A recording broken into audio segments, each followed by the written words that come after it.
ngā reo o ngā haue whā, tēnei te reo rāhiri o te whare o te reo Māori ora kia koutou katoa. Ko Rawinia Higgins tōku ingoa, ko au te Tūhoe o te taurewhiri te reo Māori. To the many languages and the peoples of those languages, I bring greetings from the House of the Living Language to you all. My name is Rawinia Higgins and I'm a Māori Language Commissioner in Aotearoa, New Zealand. I'm honoured to represent the peoples of Te Moana Nui a Kiwa, the Pacific, the largest of the United Nations social cultural regions.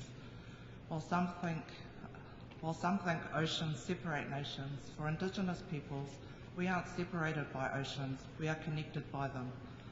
Our ancestors navigated, explored and settled a third of the surface of the planet long before our colonisers, mapping our languages along the way. As my late friend Dr. Teresia Te Aiwa said, Pacific people sweat and cry salt water, so we know the ocean is truly in our blood. Exactly 380 years ago this week, the first European arrived off the coast of Te Waipounamu, the South Island of Aotearoa, New Zealand. And the first thing he did was rename the land he saw. It turned out he was lost. So when he returned to Europe, another random name was chosen for my homeland. When I passed through customs the other day, that same random name, New Zealand, is still on my passport. Yet at home, many of us are now calling it Aotearoa, New Zealand. Indigenous peoples have been fighting for basic human rights for millennia. The right to our lands, environments, identity, language and culture. Fundamentally, the right to exist as the Indigenous peoples of our respective homes. Will we still be fighting for another millennia? Like others here, our language was banned in schools, our children were punished for speaking Māori and told it was of no value. Our language was forcefully replaced with English. My people's battle for the Māori language has been fought in our homes, on our streets, in our classrooms, courts and our parliament. 50 years ago, less than 5% of Māori children could speak Māori. Today it is now the first language of nearly 25% of Māori children, thanks to our collective efforts. We are on a journey, and although we are not there yet, we are making good time. It takes one generation to lose a language and 3 to restore it as a living language. So how did this happen for us in Aotearoa, New Zealand? Firstly, Māori people mobilised through grassroots community initiatives that have now become institutions of our society. Secondly, the government used the law to protect our language, establishing a Māori Language Commission 35 years ago, and then partnering with Māori people and creating Te Mātāwai in 2016.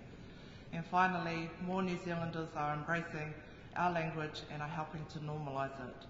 8 in 10 New Zealanders now see Te Reo Māori as part of their national identity, while 3 in 5 of all parents want their children learning Māori at school. We are a nation of 5 million, mostly monolingual, non-Māori people. Yet in the middle of the COVID lockdown, when we called on our country to get 1 million people speaking, singing and celebrating our language at the same time, 1.1 million people joined us. While some critics thought protecting our language and law would divide us, it has done the opposite. The Māori language doesn't separate us. Like our ocean, our language unites us. Despite our advancement, the story is not the same across our region. If current trends continue, we will lose 250 languages by the end of the decade. And of the world's languages, 1 in 5 are from the Pacific and they are under threat. In the Pacific, severe weather events are devastating island nations, costing trillions and forcing people to move.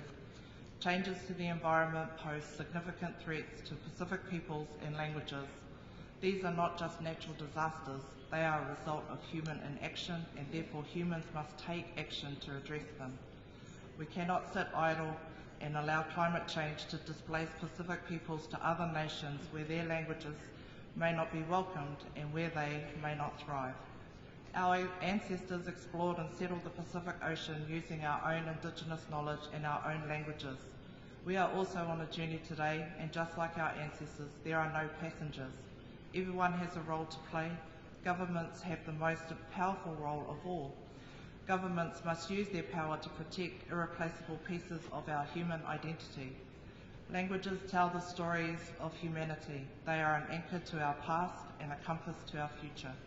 Aotearoa, New Zealand has shown that an endangered Indigenous language can become a powerful uniting force. Indigenous languages can unite nations at a time when we need to unite more than ever before. We invite the rest of the world to join us. I will conclude with a proverb from our region. If you want to go fast, paddle alone. If you want to go far, paddle together. Tēnā koutou katoa.